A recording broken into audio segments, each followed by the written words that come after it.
Saya ingin menyuarakan, mengingatkan, dan bila mungkin membantu agar sistem hukum kita menjadi lebih adil, lebih jernih, dan lebih memihak kepada kebenaran alih-alih pada kepentingan sempit tertentu.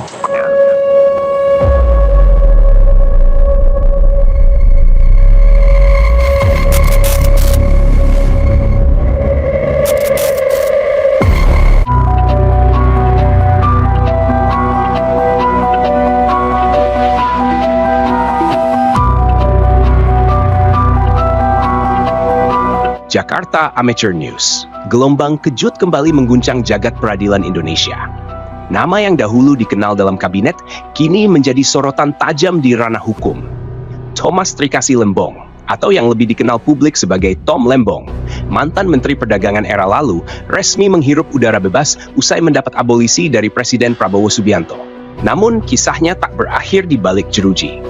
Justru setelah pintu tahanan dibuka, pintu perlawanan dibanting lebih keras. Tom Lembong, yang sebelumnya dijatuhi hukuman 4 tahun 6 bulan penjara, serta denda 750 juta rupiah dalam perkara korupsi impor gula, kini membalik arah. Ia menyalakan sumbu perlawanan terhadap majelis hakim yang memvonisnya. Dalihnya, bukan sekadar rasa kecewa, tapi dorongan untuk mengoreksi apa yang ia sebut sebagai cacat dalam sistem hukum. Majelis Hakim sebelumnya menyatakan Tom bertanggung jawab atas kerugian negara sebesar 194 miliar rupiah. Sebuah jumlah yang menurut putusan adalah potensi keuntungan yang seharusnya diperoleh PT Perusahaan Perdagangan Indonesia, PPI. Namun uniknya, Hakim mengakui bahwa Tom tidak menikmati hasil korupsi. Vonis yang penuh ironi itu justru tidak dibarengi dengan kewajiban uang pengganti, seolah menyiratkan bahwa pelaku bersalah tanpa hasil. Tom sempat mengajukan banding atas vonis tersebut. Tapi dunia hukum Indonesia mendadak berubah wajah ketika pada tanggal 31 Juli 2025, pemerintahan DPR menyetujui pemberian abolisi dan Prabowo Subianto sebagai presiden menaikkan keputusan yang menghentikan seluruh proses peradilan. Maka, pada 1 Agustus, Tom Lembong resmi dibebaskan dari rutan Cipinang.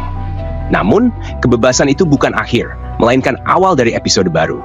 Tom Lembong melalui kuasa hukumnya, Zaid Musyafi, segera melaporkan Majelis Hakim ke Mahkamah Agung pada 4 Agustus 2025.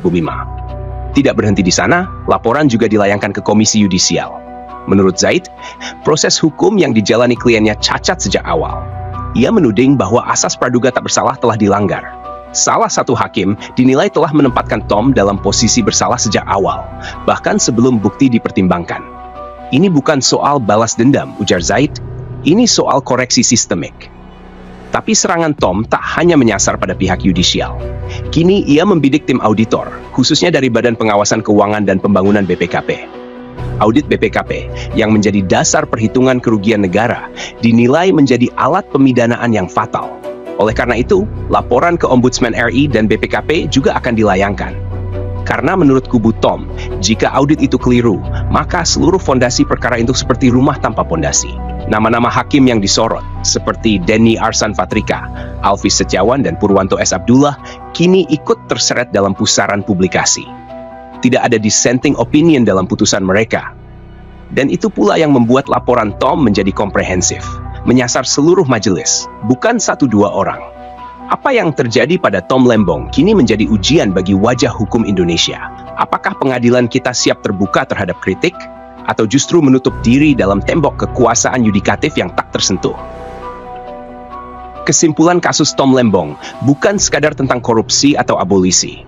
Ini adalah cermin besar bagi sistem hukum Indonesia.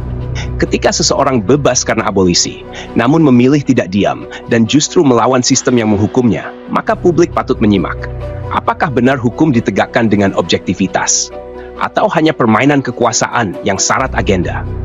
Saran Presiden dan DPR sebagai pemberi abolisi wajib mengawal transparansi agar publik tidak mencurigai keputusan itu sebagai langkah politis.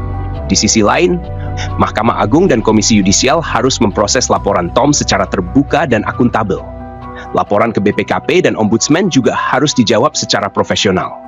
Karena dalam negara hukum, tak ada lembaga yang kebal kritik. Dan ketika peradilan diragukan, maka keadilan itu sendiri berada di ujung tanduk.